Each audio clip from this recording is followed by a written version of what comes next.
Earth is not unique in harboring life, but it is profoundly rare in harboring life with narrative consciousness. The Nevada desert doesn't forgive memory. It burns it away, layer by layer, until all that remains is dust and the weight of what you've carried in silence. My name is Marcus Webb. I'm 73 years old. For 30 years, I was a senior containment officer at a facility that doesn't exist on any map. Sublevel 7 of what the world calls Area 51. My job was simple: observe, document, and above all, never engage. The entity we called Subject Epsilon 9 arrived in 1987. I was 27 then, fresh from military intelligence, trained to see patterns where others saw chaos. They told me it was recovered from a crash site in the Mojave. No survivors except one. Not human, not anything we had classification for. For 3 decades, I watched it through reinforced glass. Epsilon 9 never moved violently, never attempted escape. It simply existed. A figure roughly humanoid in shape, with elongated limbs and skin that seemed to absorb light rather than reflect it. Its eyes, if they were eyes, were deep, dark pools that seemed older than the desert itself. Scientists came and went. Linguists, biologists, physicists, all failed to establish communication. Some theorized it was catatonic. Others believed it was observing us just as carefully as we observed it. I grew old in that fluorescent silence. Promotions came. Colleagues retired or transferred. Administrations changed. Wars were fought and ended. The world moved forward. Epsilon 9 remained. Until 3 months ago, on an ordinary Tuesday at 03:47 hours, when I was conducting routine each-night observation during my final month before retirement. The temperature in the containment chamber dropped 11 degrees in 40 seconds. The monitoring equipment registered electromagnetic fluctuations we'd never recorded before. And then, for the first time in 30 years, Epsilon 9 moved. It stood, turned toward the observation window. And, in a voice that seemed to come from everywhere and nowhere, a sound like wind through canyons, like the hum of distant stars, it spoke. Not in English, not in any language I recognized. But somehow, I understood every word. This is what it told me about Earth, about us, about why it had been silent for so long. The facility operated on rhythms that defied normal human experience. Down in Sublevel 7, there was no day or night, no seasons, no weather. Just the constant hum of ventilation systems, the soft beep of monitoring equipment, and the eternal fluorescent twilight that made every hour feel like 3 a.m. My shifts ran 12 hours, 4 days on, 3 days off. In the beginning, I filled my observation logs with meticulous detail. Subject remains motionless, no response to auditory stimuli, respiratory rate undetectable, core temperature 14.3 degrees. Over time, the entries became sparse. No change, no change, no change. The containment chamber itself was a marvel of paranoid engineering. 20 feet by 20 feet, walls lined with materials that blocked every known form of radiation and several theoretical ones. The floor was a sensor grid that could detect pressure changes down to the gram. 3 cameras with different spectral ranges recorded everything, feeding into servers that I was told held exabytes of unchanging footage. Epsilon 9's quarters, if you could call them that, contained only what the early research teams had provided. A platform that might serve as a bed, a water source, containers of various substances we thought might constitute nutrition.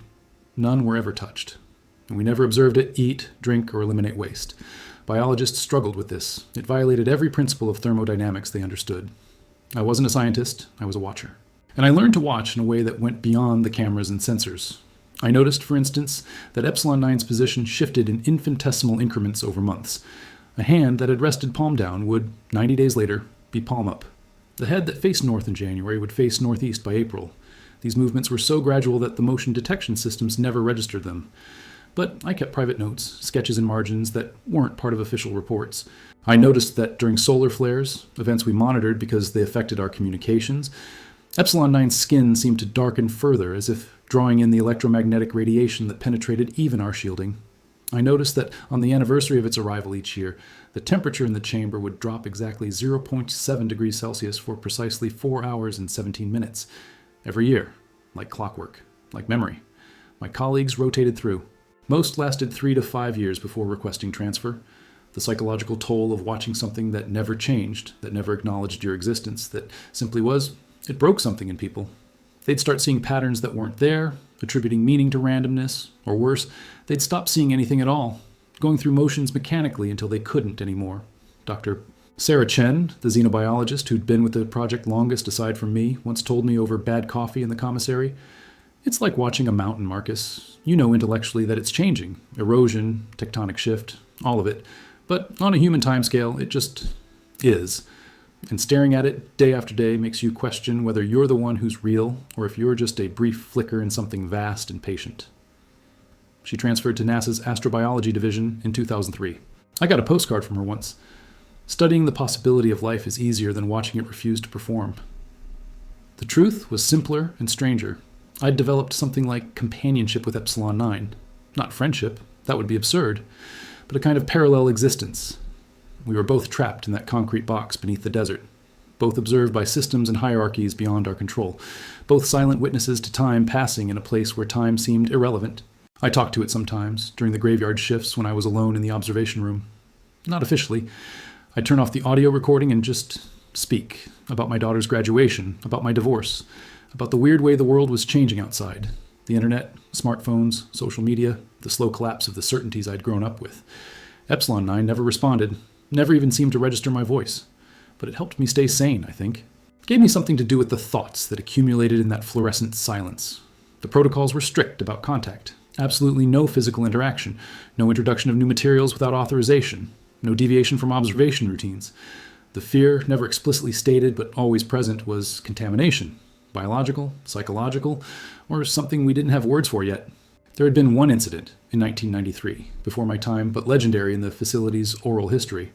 A researcher named Dr. Peter Millbrook had entered the chamber wearing a hazmat suit, attempting to collect a tissue sample. The moment he crossed the threshold, every electronic device in the facility went dead. Complete blackout. Backup generators failed. Battery-powered equipment died. The blackout lasted 17 seconds. When power returned, Dr. Millbrook was unconscious on the chamber floor, his hazmat suit shredded as if by enormous pressure, though surveillance showed no movement from Epsilon 9. Millbrook was medically discharged. Last I heard, he was in a psychiatric facility in Oregon, still insisting he'd touched something infinite. After that, the no-contact protocols became absolute. We watched, we documented, we waited for something, anything, to change. And nothing did. Year after year. Administration after administration. The Cold War ended. The War on Terror began. The world transformed around us, while in Sublevel 7, everything remained suspended in amber. Until 3 months ago, when Epsilon 9 finally decided that the silence had lasted long enough. The change began so subtly that I almost missed it. It was 0302 hours on a Tuesday in October. I'd been reviewing sensor logs from the previous shift, the kind of tedious data verification that filled most of my nights. The monitoring station was quiet except for the ambient hum of electronics and the distant rush of air through ventilation ducts. Then the temperature alarm chimed. Not the blaring emergency klaxon, but the soft, persistent tone that indicated environmental anomaly. I pulled up the climate readouts. The containment chamber, which maintained a constant 18.3 regardless of season, was cooling, slowly but unmistakably. 18.1 dig, 17.9 dis, 17.4 depict. I logged it as a potential HVAC malfunction and requested a system diagnostic. While waiting for the automated report, I glanced at the visual monitors, something I'd done tens of thousands of times over 3 decades. Epsilon 9 was standing. My heart seized. In 30 years, I had never seen it stand. It sat, it reclined, it held positions that might charitably be called rest. But it had never simply stood upright, feet planted, posture suggesting awareness, intention. I activated the full sensor array. Electromagnetic readings spiked across multiple spectra. The pressure sensors in the floor registered distribution shifts consistent with deliberate weight transfer. Thermal imaging showed temperature gradients in its form that suggested, impossibly, circulation, metabolism, life in a way we'd never detected before. The chamber temperature continued to drop, 15.2 degrees, 13.7 degrees. I reached for the emergency comm line to wake Dr. Reeves, the current project director, but something stopped me. Some instinct I couldn't name. The quality of Epsilon 9's stillness had changed. It wasn't the passive immobility of an object. It was the active stillness of a predator, or a speaker gathering breath. Epsilon 9 turned, not the glacial, months-long repositioning I had documented in my private notes. A smooth, fluid rotation of its entire body until it faced the observation window. Faced me. Those dark pools that might have been eyes fixed on my position with an accuracy that obliterated any pretense that it hadn't always known exactly where I sat. Shift after shift, year after year. The electromagnetic readings went chaotic.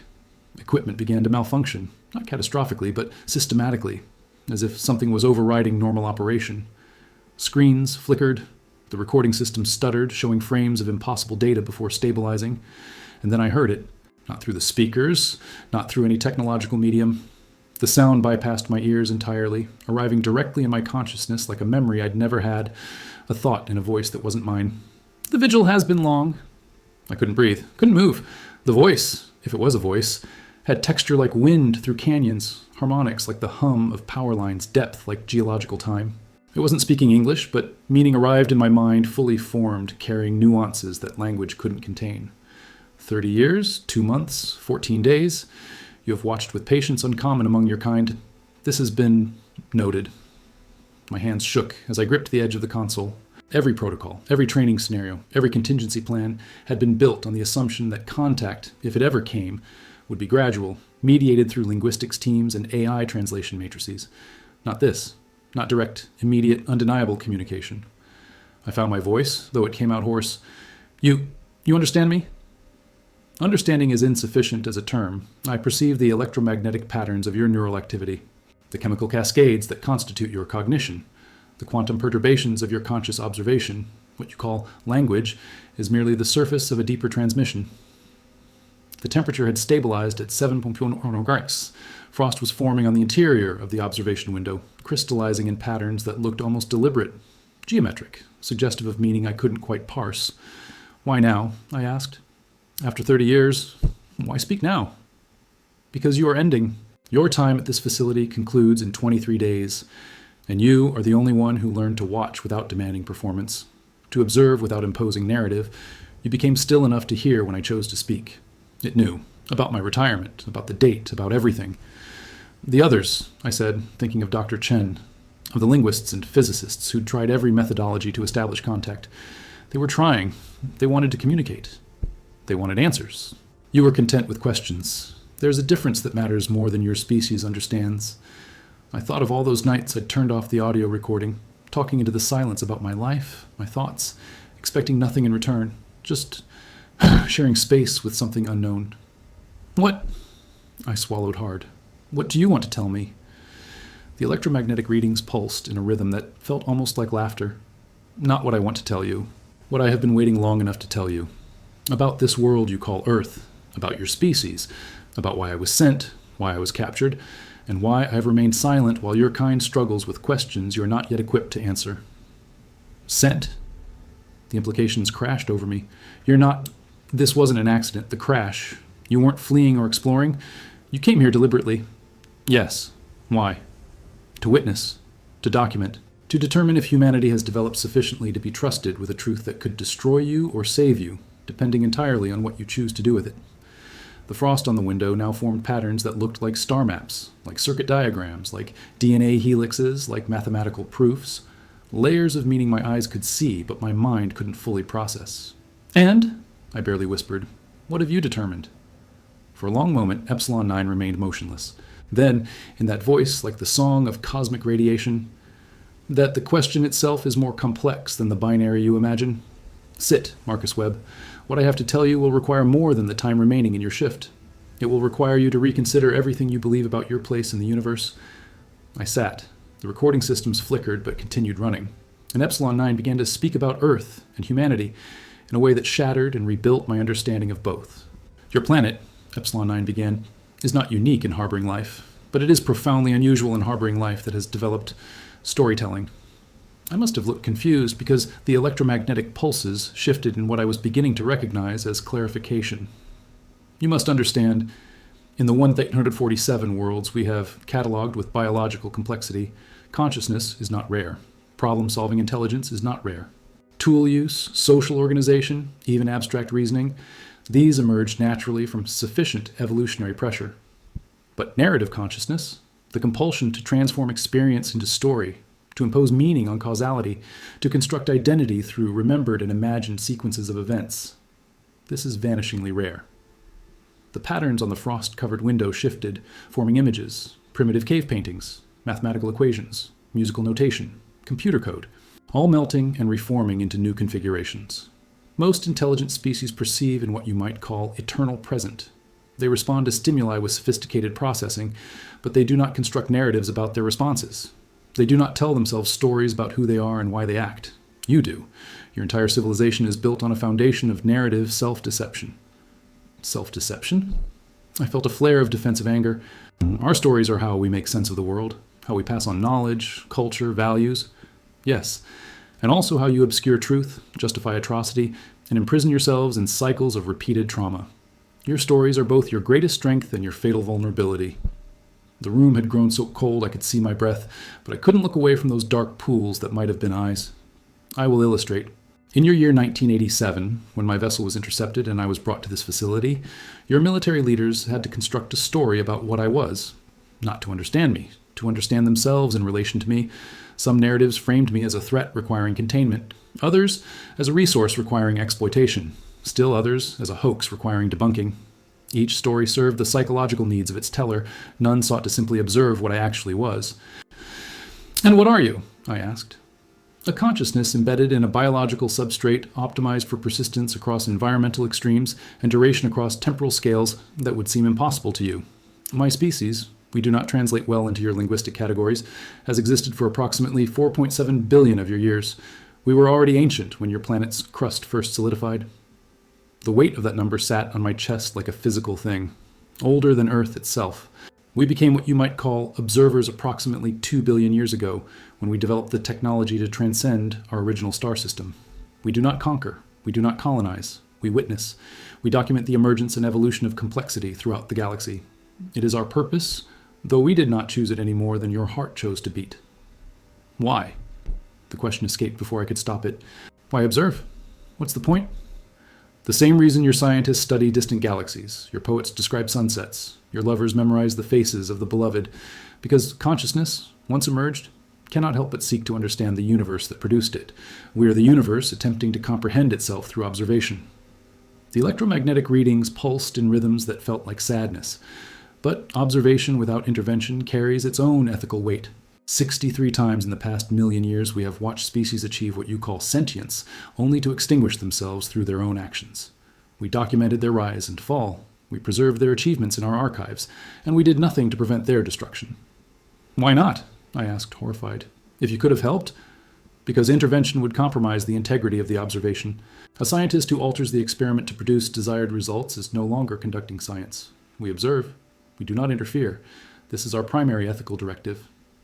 But you're interfering now, I pointed out, by talking to me. Yes. The word carried weight like collapsing stars. I am violating the fundamental principle of my species' existence. I have been wrestling with this decision for your 30 years, weighing the ethical imperative of non-interference against something else, something we did not anticipate encountering, which is the possibility that humanity represents a unique case, a species at the threshold of either transcendence or extinction, balanced so precisely between the two that observation alone might collapse the probability wave toward one outcome or the other. And more troubling, the recognition that I, after decades of watching you, specifically Marcus Webb, have developed what you would call attachment. I care whether your species survives. This is unprecedented in my personal experience and problematic for my mission integrity. I didn't know what to say to that. The idea that this ancient alien consciousness had formed something like friendship, concern, for me, for humanity, was overwhelming. So I have chosen to violate my directives, to speak, to share what I have observed about Earth and humanity, not as data from my species' archives, but as testimony from a witness who has come to care about the outcome. What I tell you may help you, or it may doom you more quickly. I cannot predict which. I can only offer the truth as I have witnessed it.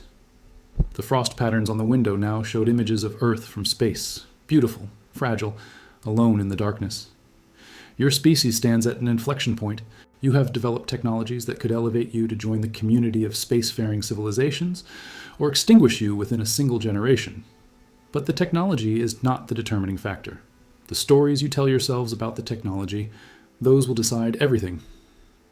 What stories do we need to tell? I asked. That, Epsilon 9 replied, is precisely the wrong question. And in asking it, you demonstrate both the brilliance and the blindness that makes your species so unpredictable. Let me show you, Epsilon 9 continued, what I have observed about your species during my time on Earth, not the sanitized version your institutions present, nor the cynical one your disillusioned adopt. The paradoxical truth that contains both and transcends either. The temperature in the chamber fluctuated in waves, and with each shift, the frost patterns transformed into scenes, somehow transmitted directly into my visual cortex, bypassing the cameras entirely. Humanity is a species of profound contradiction. You're capable of extraordinary compassion and systematic cruelty, often expressed by the same individuals within the same lifespan. You create breathtaking beauty while destroying the natural systems that sustain you. You develop technologies of miraculous sophistication while clinging to tribal mythologies that divide you into warring factions. The images showed a surgeon performing heart transplant surgery, then cutting funding for children's health care. Engineers building orbital telescopes, then denying climate data. Parents reading bedtime stories to their children, then voting to cut educational funding for others' children. For 3 decades, I have watched your news broadcasts, intercepted your digital communications, monitored your cultural productions. I've observed what you say you value versus what your actions reveal you prioritize. The gap between these is staggering. We're hypocrites, I said bitterly. Is that your insight? That we don't live up to our ideals? No. My insight is that you are a young species experiencing the existential crisis that every intelligent species eventually faces. The recognition that your evolutionary programming, designed for survival in small tribes on African savanna, is catastrophically mismatched to the technological power you now wield. You are Paleolithic humans with nuclear weapons, hunter-gatherers with artificial intelligence, tribal primates trying to manage a global civilization. The transmission carried emotional textures I had no words for, something between pity and admiration, frustration and hope. Other species we have observed either recognized this mismatch and adapted their consciousness accordingly, or failed to recognize it and perished. But humanity, you are doing something unprecedented. You are simultaneously aware of the problem and unable to address it. You write books analyzing your cognitive biases while continuing to act on them. You produce documentaries about climate collapse while expanding the industries driving it. You create art mourning your destructive nature while perfecting weapons of mass annihilation. So we're doomed, I said flatly. Unknown. That is what makes you unprecedented. 63 species we watched self-destruct did so with far less self-awareness than you possess. They were victims of their limitations. You are something else. You see the trap clearly and walk into it anyway. This suggests either a death drive we have never encountered or a level of psychological complexity we have not adequately modeled. I thought about that. About humanity's bizarre ability to know better and do worse. To understand intellectually what we refuse to accept emotionally. Your stories, Epsilon 9 continued, are the mechanism of this paradox. You use narrative to both illuminate truth and obscure it. Your greatest prophets and artists create stories that reveal the human condition with devastating clarity. And then your politicians and corporations create counter-narratives that allow you to ignore those revelations while feeling virtuous about it. The Frost images shifted. Martin Luther King Jr.'s speeches interspliced with modern voter suppression. Rachel Carson's silent spring beside modern pesticide advertising. Carl Sagan's pale blue dot alongside flat earth conspiracy videos. You have developed what I call narrative immunization. When confronted with uncomfortable truths, you do not deny them outright. That would be psychologically unsustainable. Instead, you acknowledge them, express appropriate concern, and then construct elaborate stories about why meaningful action is impossible, impractical, or someone else's responsibility. This allows you to maintain self-image as good, moral beings, while perpetuating systems that contradict those values. Jesus, I whispered. The accuracy was devastating. But here's what your cynics and doomers miss. This same narrative capacity is also your greatest potential salvation. The stories that imprison you can also liberate you. The consciousness that enables self-deception also enables self-transcendence. You are perhaps the only species we have observed that can fundamentally rewrite its own operating code through collective narrative shift. You mean we can change? Really change? Unknown. But the theoretical capacity exists. Your history shows periodic eruptions of what you call paradigm shifts, moments when the dominant narrative collapses and a new one crystallizes. The end of slavery in your Western societies. The recognition of women's full humanity. The emerging awareness of ecological interconnection. Each of these required not just political or technological change, but narrative transformation. The transmission carried something that felt like cautious optimism. The question confronting your species now is whether you can achieve a narrative transformation of sufficient magnitude and velocity to address existential threats operating on timescales shorter than your typical cultural evolution. Climate disruption, nuclear proliferation, artificial intelligence more sophisticated than human wisdom, biological technologies that could redesign your species before you understand the implications. Each of these requires you to tell fundamentally different stories about who you are and what you value. And if we can't, I asked, then I will be the last witness to a species that possessed everything necessary for survival except the wisdom to use it. And my archives will preserve your songs and stories and scientific achievements, so that some future civilization on some distant world might study them and learn from your failure. The weight of that possibility sat between us in the frozen air. But Marcus Webb, there is something else I have observed, something the data alone would not reveal, but that 30 years of watching has taught me. What? That individual humans, when removed from the distorting pressures of your tribal narratives and institutional incentives, are capable of remarkable moral clarity. You, specifically, night after night, year after year, you sat in this room and simply observed. You did not demand that I perform. You did not impose narratives. You respected mystery. This is rare among your kind. It suggests that the capacity for wisdom exists in your species. It is merely suppressed by your current cultural operating systems. I didn't know what to say to that. So I offer you a choice, Marcus Webb, the same choice your species faces collectively. In 23 days, Epsilon 9 said, you will retire from this facility. You will return to what you call normal life, carrying everything you have witnessed here.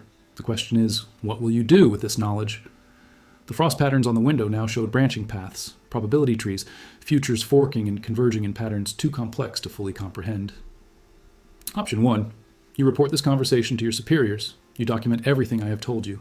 You trigger protocols that will result in enhanced containment, intensified study, and eventual attempts to extract technological knowledge from me through methods your species has developed for such purposes. This path leads to certain outcomes I can predict with high confidence. The images showed surgical theaters, dissection tables, weapons research, corporate patents filed on alien biology, decades of study yielding incremental insights that would be immediately militarized. My testimony used to justify expanded programs, increased budgets, tighter secrecy.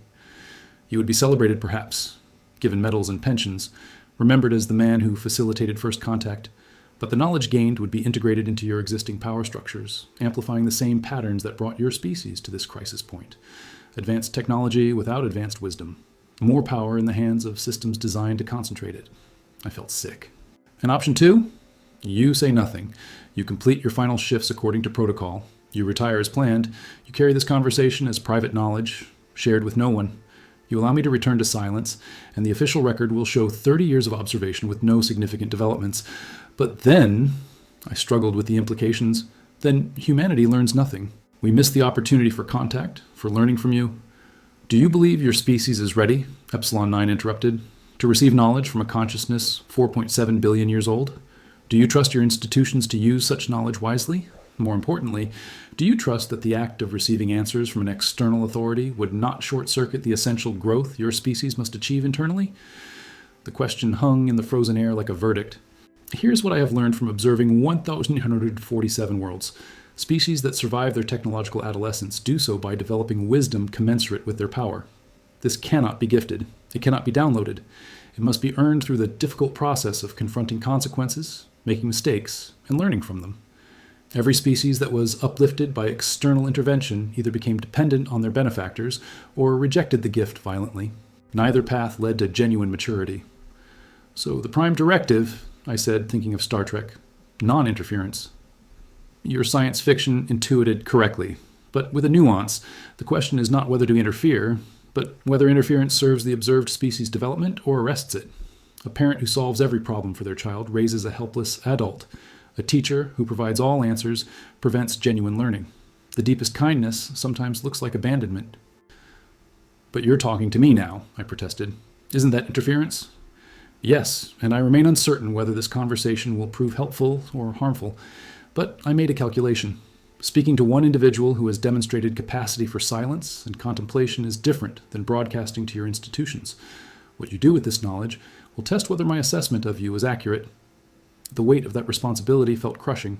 There is also option 3, Epsilon 9 continued, more complex than the binary I initially presented, which is, you could share this conversation selectively, not with institutions that would weaponize or monetize it, but with individuals who might use it to shift narratives in small but meaningful ways. Writers who could encode these insights and stories, educators who could introduce these questions to young minds, artists who could make visible what has been obscured. You could become a subtle vector for consciousness shift without triggering the institutional capture that would corrupt the message. The frost patterns showed networks of influence, not hierarchical power structures, but rhizomatic webs of connection. Ideas flowing through unexpected channels, Small conversations in coffee shops and classrooms that ripple outward in unpredictable ways. This is the highest variance option. It could accomplish nothing, or it could plant seeds that germinate decades hence, contributing to the narrative evolution your species needs. I cannot predict which, but it honors both the truth of what I have witnessed and the autonomy of your species to find its own way forward. I sat with that for a long moment, feeling the cold seep into my bones.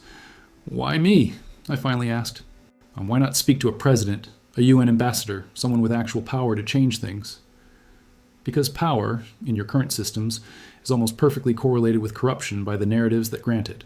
Those with institutional authority have the most invested in maintaining the stories that justify their authority. They are the least likely to hear what threatens those stories. The electromagnetic pulses carried something that felt like sadness. You, Marcus Webb, have power of a different kind. The power of attention uncompromised by ambition. 30 years you watched without demanding performance. This makes you dangerous to narratives built on exploitation and control. If you choose to speak, carefully, strategically, to those who can truly hear, you could contribute to the shift your species desperately needs. And if I choose silence, then you honor the principle of non-interference. You trust that humanity will find its way without external guidance. This, too, has dignity. There is no objectively correct answer, Marcus. Only the choice that aligns with your deepest understanding of responsibility. The frost on the window began to melt, patterns dissolving into water that ran down the glass like tears.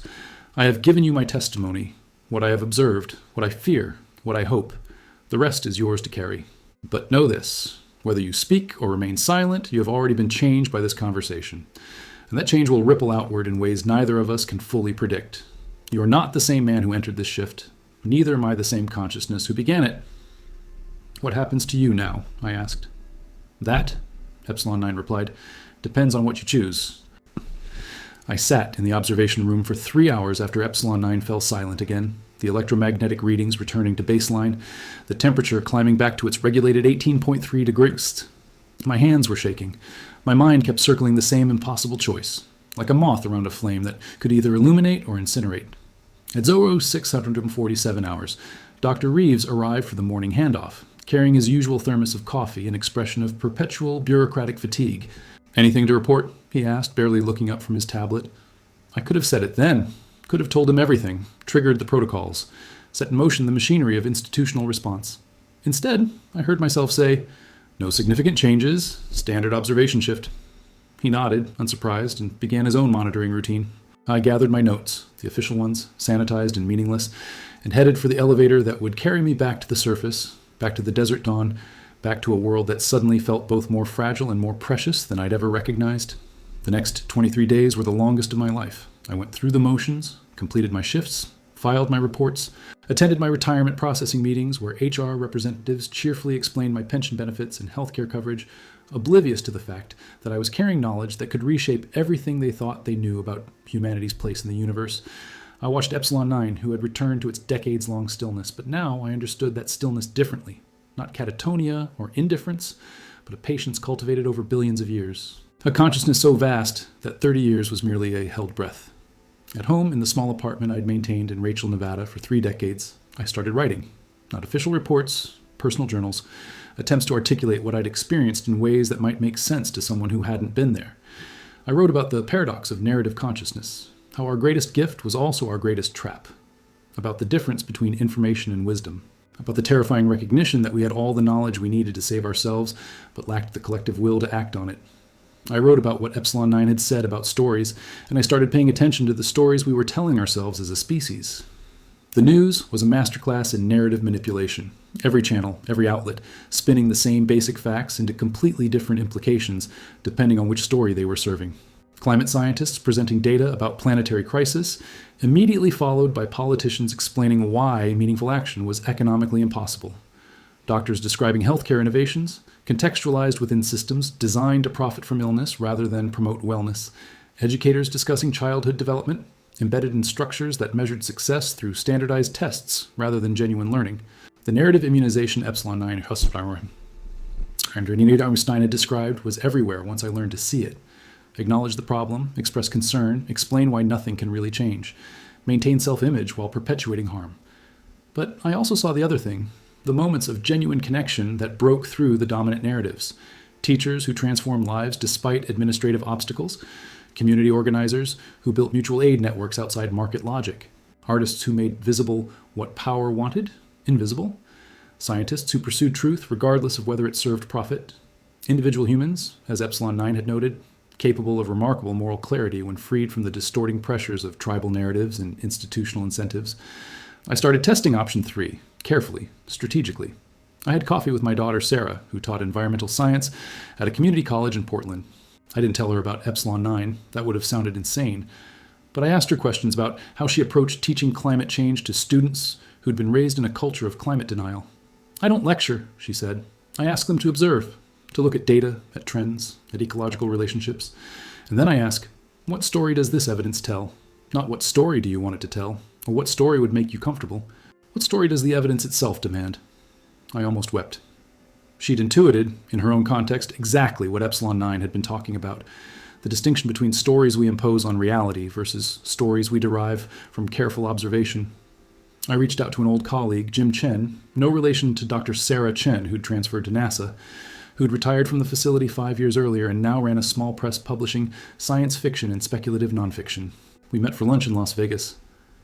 You know what I find interesting about first contact stories? I asked him, after we'd caught up on the surface details of our lives. What's that? They're almost always about what we want from aliens. Technology, answers, validation. They're rarely about what the encounter might reveal about us, about what an external observer might see that we can't see about ourselves. Jim leaned back, thoughtful. That's because we're still thinking like conquistadors. Encounter is opportunity for extraction rather than reflection. Exactly. What if the real gift of contact wouldn't be their advanced technology, but their perspective? Their ability to see our cultural operating system from outside it, to identify the patterns we're too embedded in to recognize? That, Jim said slowly, would be a very different kind of story, and probably a more useful one. 3 weeks later, he sent me a manuscript, a novella about a xenoanthropologist observing a civilization on the brink of collapse, struggling with the ethical question of whether to intervene or bear witness to their self-destruction. It wasn't my story, but the questions it asked were. I wrote back, publish it. These are the questions we need to be asking ourselves. I attended my retirement ceremony with mixed feelings. They gave me a plaque and a handshake, thanked me for my decades of dedicated service to a project whose true nature they couldn't publicly acknowledge, assured me that my contributions to national security research would not be forgotten. I smiled, accepted the recognition, and said nothing about the fact that the most important thing I'd learned in 30 years had happened in the last month. On my final shift, I sat in the observation room one last time. The cameras showed Epsilon 9 in its customary stillness, but now I understood what I was seeing. Not an alien awaiting rescue or resenting captivity, but a consciousness of such vast patience that imprisonment in a concrete room was merely one more data point in an observation spanning billions of years. I spoke into the silence, knowing the audio recording was off. I've made my choice, not silence, not institutional disclosure. Something in between, seeds planted, questions asked. I don't know if it will matter. But thank you for trusting me with the choice. The electromagnetic readings spiked briefly, so briefly that it wouldn't register as anomalous in any report. But I felt it as acknowledgement, as goodbye, as hope. 6 months into my retirement, the world felt simultaneously more beautiful and more terrifying than ever before. I'd moved to Northern California, a small cabin near Humboldt where the redwoods created cathedrals of silence that reminded me, paradoxically, of the observation room where I'd spent 30 years. I walked among those ancient trees and thought about timescales, how a consciousness like Epsilon 9's would perceive these 2,000-year-old giants as adolescents, how perspective transforms everything. I continued writing, not for publication, for clarity, trying to distill what I'd learned into frameworks that might help others see what I'd seen. The core insight kept returning. Humanity wasn't failing because we lacked information. We were failing because our narrative processing had become corrupted by systems designed to exploit rather than illuminate. We had climate scientists providing clear data, but media narratives that balanced scientific consensus with corporate-funded denial. We had economists demonstrating the long-term costs of inequality, but political narratives that framed redistribution as theft. We had psychologists explaining the developmental needs of children, but economic narratives that made both parents working multiple jobs seem normal and inevitable rather than a policy choice. The problem wasn't knowledge, it was narrative capture. And yet, the seeds I'd planted seemed to be germinating. Jim's novella found a small but passionate audience. Readers wrote to him saying it had changed how they thought about humanity's challenges. A few teachers contacted him asking permission to use it in classrooms.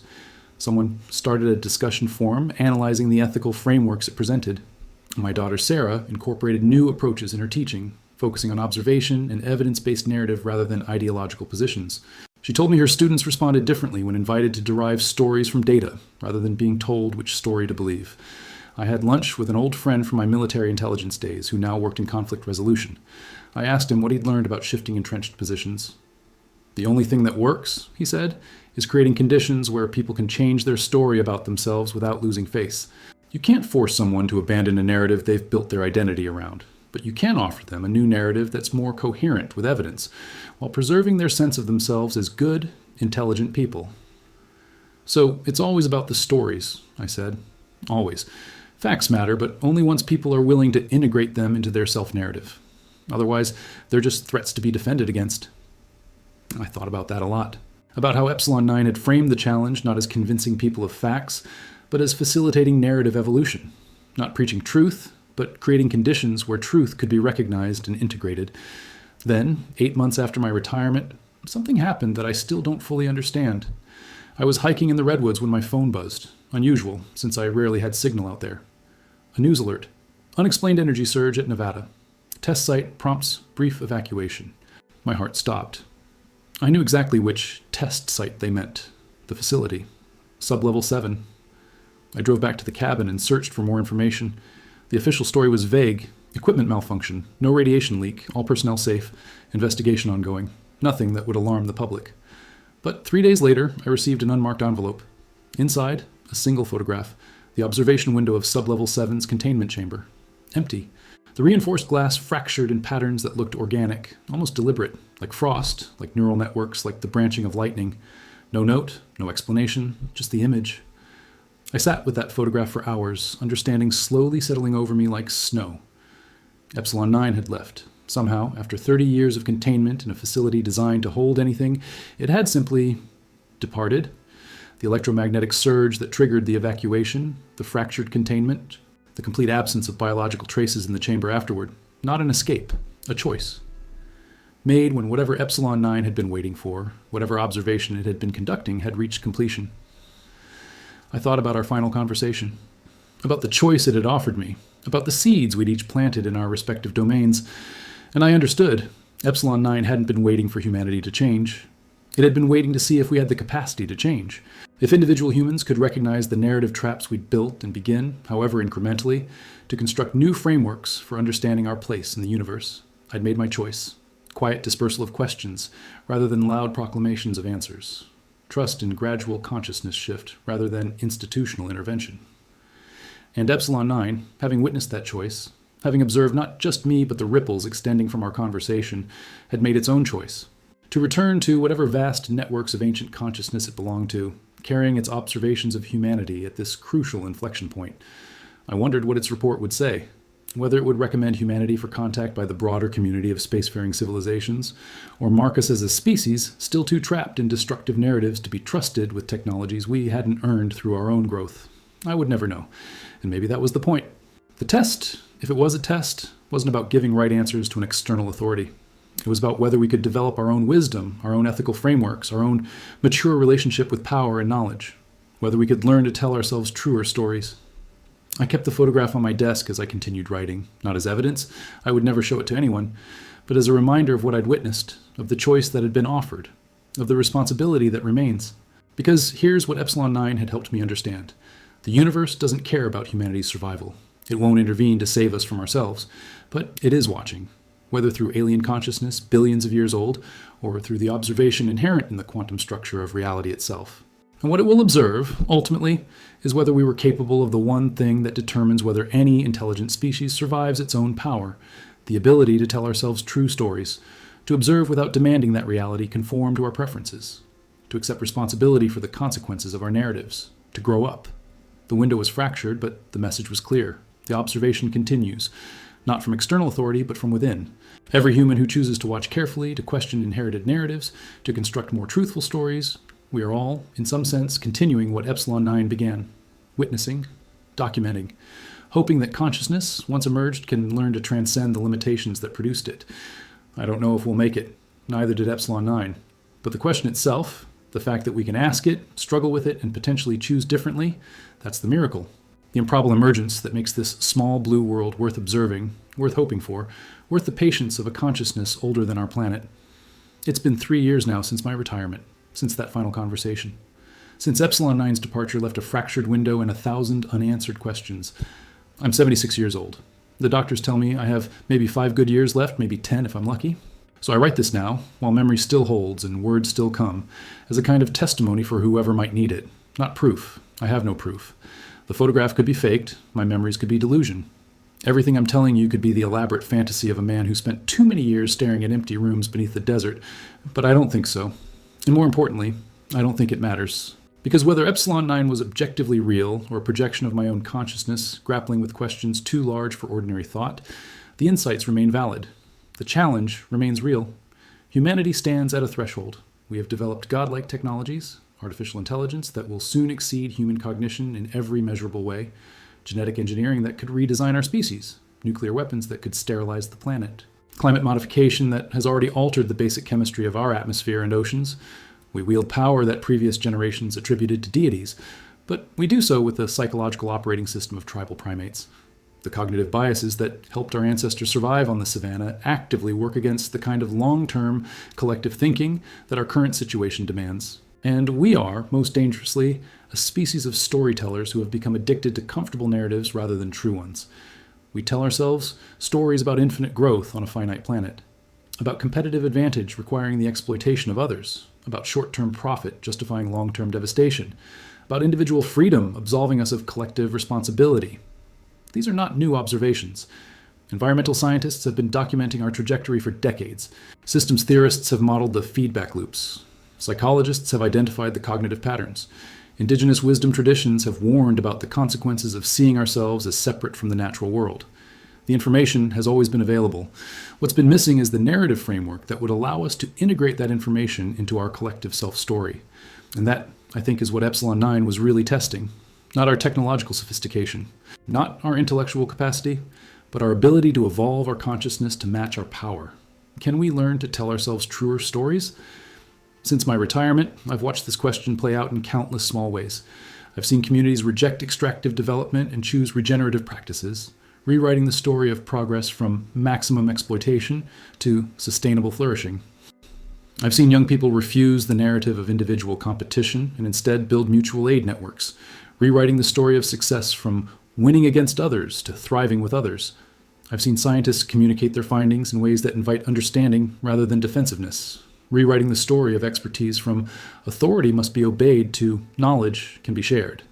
These are tiny shifts, barely visible against the massive momentum of destructive narratives backed by trillion-dollar industries and centuries of cultural conditioning. But they're real, and they're growing. The question is whether they're growing fast enough. I don't know. Nobody does.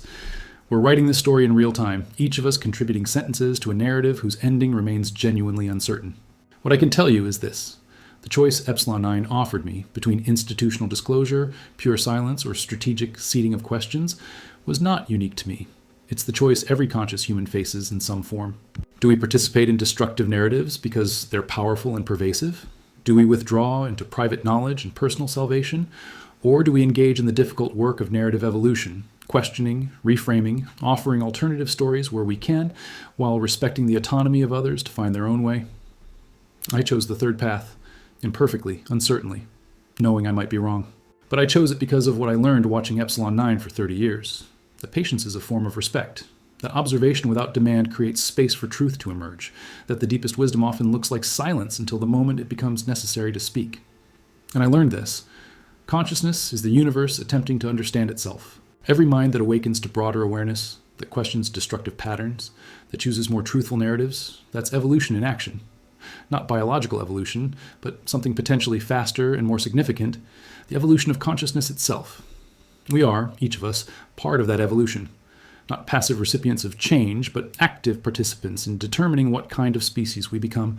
Will we be the civilization that destroyed itself despite having all the knowledge necessary for survival? That would make a sad archive for future observers to study. Or will we be the improbable case, the species that evolved its consciousness fast enough to match its power, that learned to tell itself truer stories, that chose wisdom over comfortable delusion? I don't know. But I know that the answer is being written right now in millions of small choices by billions of people, most of whom have no idea they're participating in a test of civilizational maturity.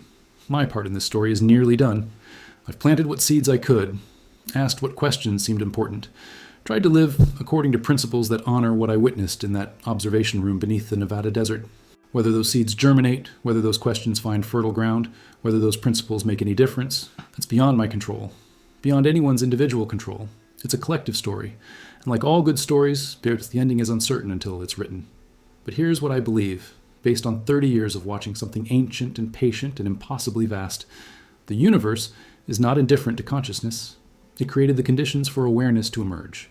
And once emerged, consciousness has an obligation, not imposed from outside, but inherent in its nature, to observe truthfully, to question constantly, and to choose wisely. We have that capacity. Epsilon 9 confirmed it. Whether we'll use it determines everything.